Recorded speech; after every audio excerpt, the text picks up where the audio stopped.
Hey y'all, it's K May. Hope y'all are having a fantastic day. I'm a little behind. I was supposed to put this out yesterday, but it was a busy day. So I thought I would take some time tonight and do a video. Um, I really didn't have anything at the moment to do it on. I threw a few ideas on my phone from here to there, things that God showed me, but I didn't really have a specific thing. Um, this it's been an interesting couple of weeks. Um, my grandmother passed away, so I've been kind of just going through that whole process and readjusting to things. And I don't know, I keep saying I'm gonna keep doing these videos, and yet I always wind up missing them and not doing them every day. But I'm praying, and y'all pray for me too, because I know some of y'all enjoy these. Some of you may not.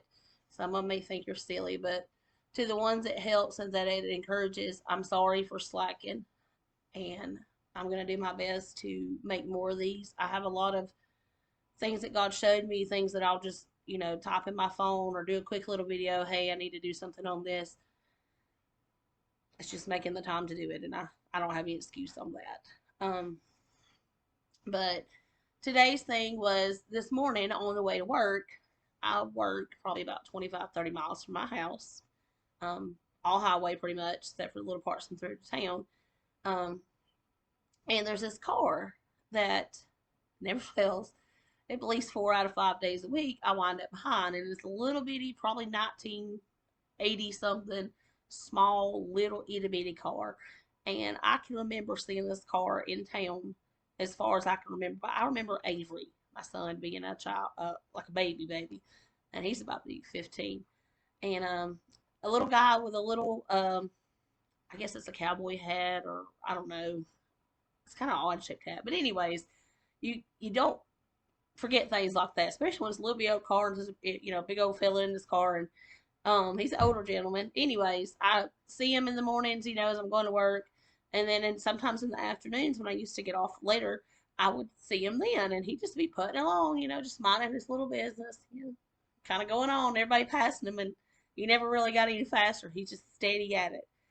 And I thought to myself, well, I'm sure that man worked somewhere over here. Years and years, you think he'd get a different car, and I'm thinking, that's got to be a good little car, and it's got to be cheap on gas. But I don't know. I don't know why he drives so slow. Maybe that's his demeanor, no matter what the car. But then a lot of things I thought about. I thought, well, he's took care of the car, number one, because it's all these years. I've seen him out and about town and still a little going. Um, but anyways, that's for another time. That's not this video. I want to get sidetracked easy. Anyways, I got behind him again this morning. Didn't even realize it. I always stop, pull out. I don't never pay attention to the cars going. I just know somewhere along the way I'll end up seeing him, passing him. Um, so I'm going on through there, and there's let's see, I think there's two cars in front of me. And as I'm pulling on the highway, they were way up there. Of course, it don't take long, catch up with them and everything. And for long, they're passing him. Both those cars, one by one, they go on around him, go about their business. And then I realized why we were going so slow. I'm like, oh, there's that car. And me, I left enough time that I had plenty of time to get to work. I wasn't in a rush. I didn't really see the point of passing him. I mean, it's still dark when I leave to go to work. So I just, easing along, not really up close up on him, probably a couple car lengths, just easing on to work. I always say my prayer. That's my prayer time. When I pull out of the driveway, I start praying, and I pray pretty much all the way to work. It's just my peace and quiet time. But I'm saying my prayers, and I'm going along, and there's this car that comes. It's coming up pretty fast behind me, and I can see him, in the mirror. His lights are shining bright on me, and I'm thinking, well, he's coming up pretty fast. And he stays steady on my tail for a couple miles. And as we're coming to a point, this vehicle passes me. Not only does he pass me, now remember, I'm 3 car lengths behind the other one. He just keeps on going, and he passes that other car. So I'm thinking, well, number one, that's illegal, but, whatever. And I'm thinking, well, I hope nobody comes around that curve, because where we're passing at, there's a very small little part of the road that you can actually pass, and then you got to hurry up. You don't really need to be passing 2 cars, which technically is probably passing about 4 because of the way we were scattered apart. And I'm thinking, well, boy, that was risky. Thankfully there wasn't nobody coming on the other side. He was able to get back over. And the funny thing is he gets back over, and the minute he gets back over, the 2-lane road immediately goes to 4-lane. So he could have waited and just went around there safely, which is what I did. I moseyed on around him on the left-hand lane and went on about my business. And as I'm doing that, it didn't take me long, and no, I wasn't speeding, but it didn't take me long to kind of catch up. I was about a car or two lengths behind the car that passed him, and I thought to myself, well, wow, you risk everybody's life back there to get where? A couple of car lengths ahead of us, and I wasn't upset. It was just, it got me thinking, what was the purpose of that? And I was reading the tag plates in the county that the car's from was the county we were going into. So obviously they should know this part of the highway because they're there, so they knew it was coming. So I'm thinking, what if you'd met a car on the opposite side of the road or a big truck? Would you have swerved over and caused us to wreck, or would you hit them head on, or would you went off on it? Was it really worth it to get 2 car lengths ahead of us when you could have just waited probably a quarter of a mile up the road and the road would have split up and we could have all safely passed? And I know y'all are thinking, where's she going at?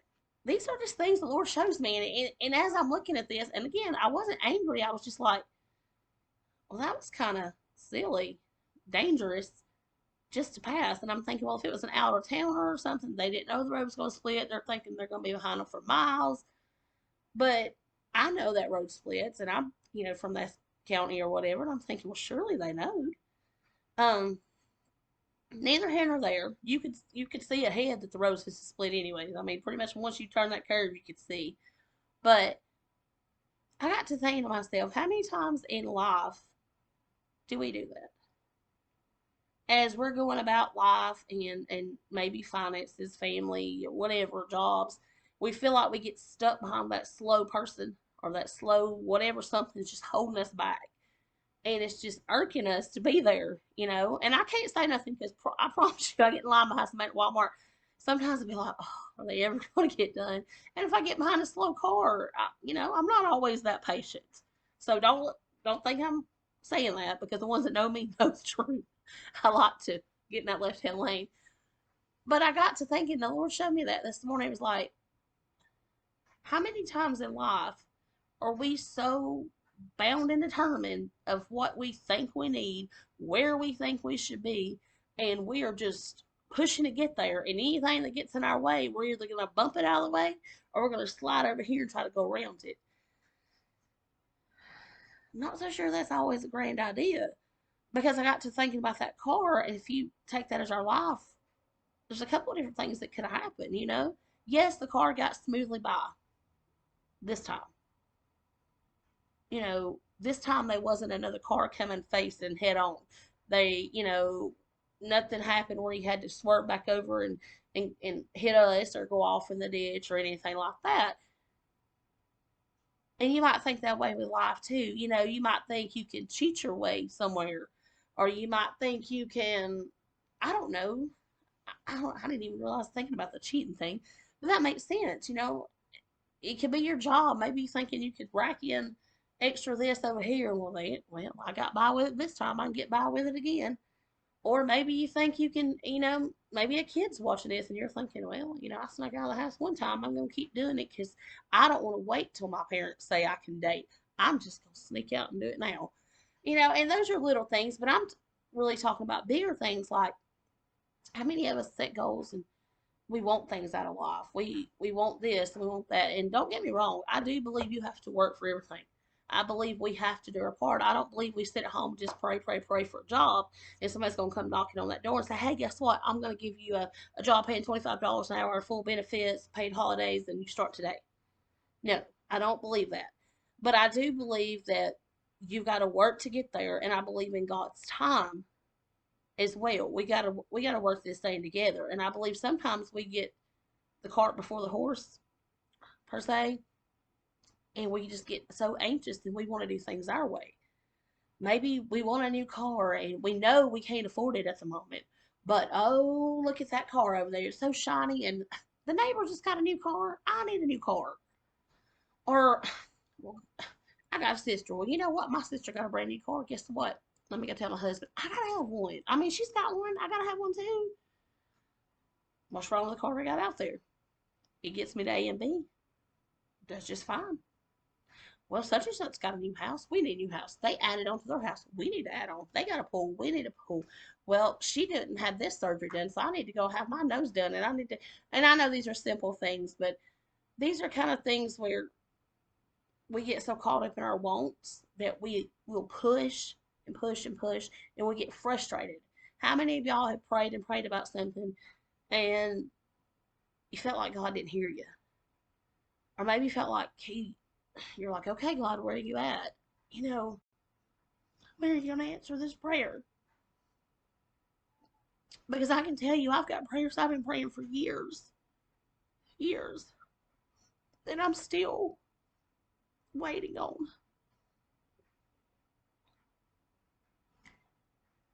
I get frustrated with those sometimes, not with God, but I get frustrated because I know there's a time I quit praying.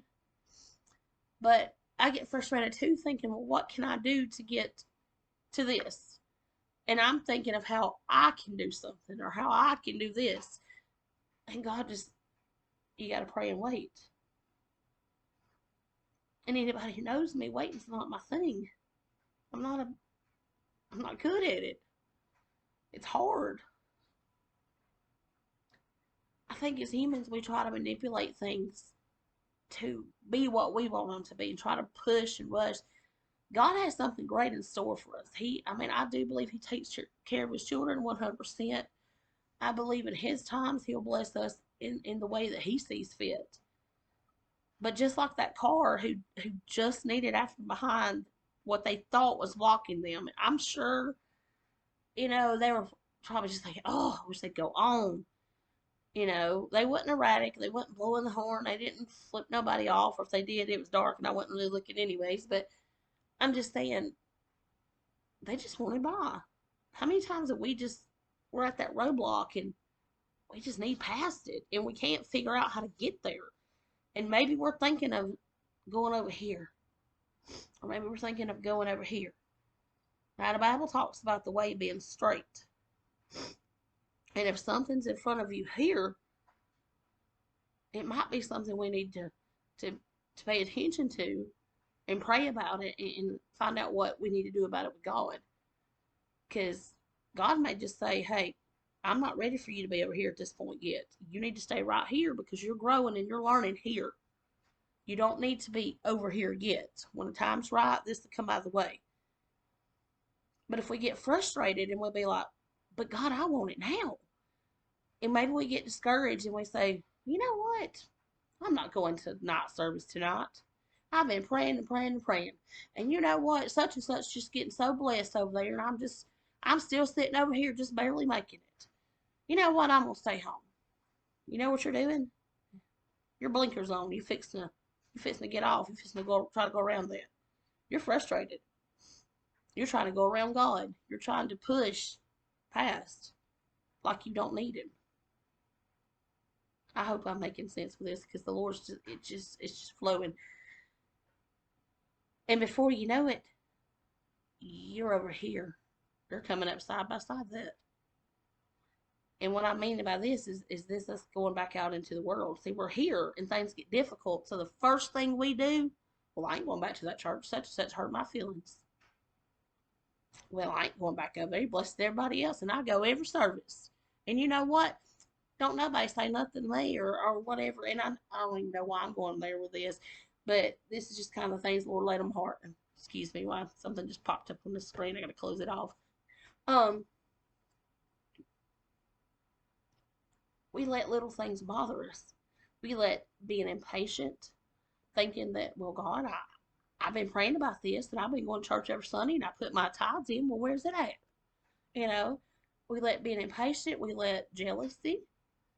Yeah, I said it. We're supposed to be Christians. We're not supposed to be jealous. I'm going to tell you here, I have a big issue with that and I have to catch myself. I have to pray. I'm not going to sit here and say I don't because I do. We let things of just frustrations, period. Well, what's the point of doing this? We should go to church expecting to worship God and praise Him for what He's already done. If for nothing else, He died for us. He gave us the opportunity for salvation, and hopefully you've accepted that. But how many times we go to church expecting that pat on the back, or expecting, well, if I go to church, then I'm going to be blessed over here. Or, why am I don't even know how I'm getting on this. But we get discouraged when we don't get that. We decide that that's a roadblock in front of us and we can't get through. So we just go over here. And then before you know it, we're further. Well, here's God. If you can't even see where my hand is over there. We're over here. We might be passing and going on this way, but guess what? We're not. We're not here. And if God has allowed that block to be there, and we may get around that block, but it's kind of like being out of His will. If His will is for you to be here, and you over here, that ain't good. There might be something up here that you don't need to be a part of.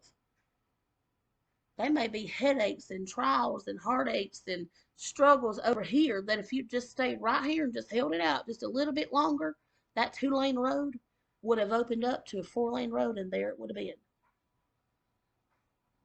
But we get ahead of ourselves. We get frustrated and we're like, I'm just going to do what I want to do. And I'm one of them people that I get something on my head, I'm ready to run with it. I'm ready to go, go, go, go, go. I can't, it's hard for me to rest once I start on it. And I don't know if it's made any sense at all to anybody tonight, but it's just the thought of sometimes God's got them roadblocks there for a reason. Sometimes He wants us to pray. He wants us to, is that stop sign saying, little hand here saying stop? He's wanting us to pray. Well, Lord, I don't know why. I just can't get past this. I can't get past. Maybe He wants us on our knees praying. Maybe He wants us a little closer with Him, and that if that roadblock's there, we're going to reach out to Him more. But there's also that option that you could go, like I said, over here. We don't want to be over here. We want to be here. We want to be right where God wants us to be. And if He's got us at a roadblock, and I've been at a few of them, I've been times where I feel like I couldn't pray. I've been times where I had prayed and prayed and prayed, and I'm like, God, you got to get me relief here, one way or the other. And we get frustrated, and we try to do things our way. And I can tell you from experience, when this old girl's mouth opens up trying to do it her way, it never works out. It stirs up more than anything. I've got people now that my heart hurts because I can see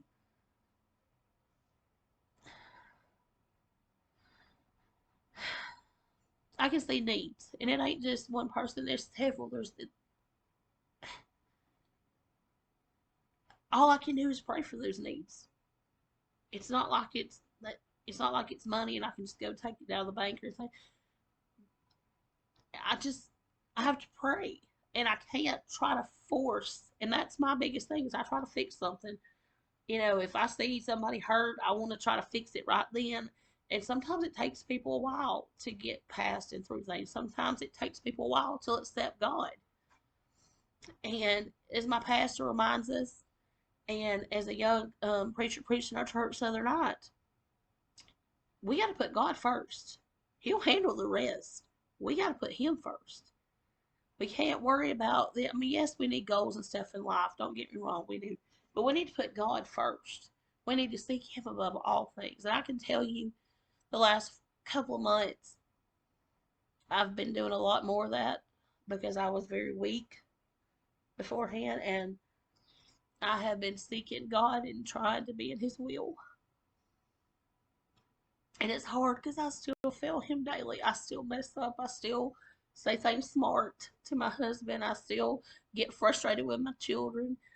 I get frustrated when I'm not having a day at work where my job's a broker, where I don't move as many loads as I feel like I should. And I get frustrated when I feel like I've got 1,000 things to do and I can't balance the time right. So I get it. I get where frustrations come from. And on top of that, I have a burden for these people. And I've got so much in my heart that I want to do. I want to share what Jesus has done for me. And these videos are very hard for me to make because I'm very self-conscious about myself and about getting on here. But I feel like I have to tell people, I have to share just how good God is. And He is. There's been roadblocks in my life. There's been times where I prayed and prayed and prayed, and I feel like I was stuck in this spot for a long time. I didn't know how I was going to get out. But I'm here to tell you, He got me out. He brought me through.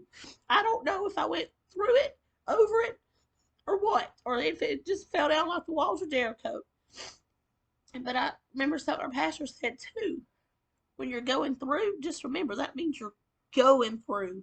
You're not stopping, you're not stuck, you're going through. And God has brought me through. And I'm sure in my lifetime there'll be, plenty of more trials, tribulations, roadblocks. I just pray that, that I be obedient to the Lord. And I hope these videos that I share with y'all bring some kind of encouragement, some kind of something that you hear something about Jesus, because He does love you. Most of all, He died for you. Don't get discouraged if there's a roadblock. If you've hit a point where you just feel like with your health, with your family, with a spouse, with a job, with a child, like a prodigal son or something, or just in your spiritual life, keep praying. Keep seeking God. Always, always put Him first. Don't try to get to the side or the left or the right. We're not playing football. It's not like we got to go here, we got to go here, we got to fake left and fake right. We need to stay the path. The Bible tells us straight and narrow. It doesn't tell us to go over here and go over there. And actually, if I'm not mistaken, the Lord forgive me if I am, I think it says take hold of the plow and don't look back. I can remember that being said. I need to study a lot more. And I want to share this with you. This come to mind in King James, because that's all I like to read. It says, let me make sure I got the right Bible source. Isaiah 40:31.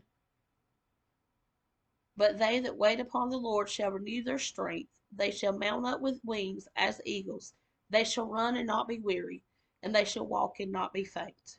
Now I know this is a long video, and I'm so sorry my nose is free. I'm gonna share that with you. It says they shall run and not be weary. They shall walk and not faint. I'm just gonna tell you, I faced a few things, and I'm sure each one of you have too, where you thought you just couldn't get through it. You didn't know what you was gonna do. You were at that roadblock and you had given all you had. We don't give up. We pray. So instead of giving up, pray it up. Send it up to Jesus. Keep sending those prayers up to Him. Because at His time, He'll answer you. And He'll answer in His way, and He knows what's best. I'm here to tell you, there was times I couldn't pray. And if I had quit, I would not be here sharing with y'all. I would not have got to do the ladies' retreat, which is one of the biggest blessings of my life. I wouldn't have the strength I have right now with my grandmother passed on, and she was an older woman. She's 75. She lived a good long life, but I miss her. I have God's peace that she's in glory, and I'm thankful for that. Had He not given me strength in some of the roughest periods of my life, I wouldn't have made it. No, I promise you, most of the time it didn't come fast. Most of the time I was very weak. I did a lot of crying, a lot of praying. But I did my best to stay on this course. And I'm going to continue to try. I hope y'all get something out of these videos. I really do love y'all. I don't even know you, but I love you. I want to see people come to Jesus. I want y'all to know how much He loves you. That if you ain't saved, that you could be saved. You just have to call upon the Lord. And God is awesome. He's almighty. He has blessed me beyond measures. And I'm so thankful to be back in his fold. And I'm praying and praying that y'all enjoy these, that it lifts you up. Please share. If you're not a subscriber, please subscribe. I'm not doing this for the money. I'm a long ways from that if I was. I just want to know that people are watching these and to keep doing them. So please like them, subscribe. You know, I think there's something, my son said something about post notifications. I don't know. I probably don't post enough of that. But if you haven't already watched some of the other videos, go back and watch them. Some of them are silly. It's just me and the kid trying to change or not change a flat, plug a tire, and sometimes we sing, sometimes we do these videos. I'm gonna have to. My stepson's coming this weekend. I'm gonna have to see if I can round them up and let's do a singing video. They haven't done that in a while. Um, Something a little more adventurous. I love y'all. I hope you have a wonderful night, and I'm gonna do my best to put out another video Thursday. Um, Again, like, subscribe, share. See y'all.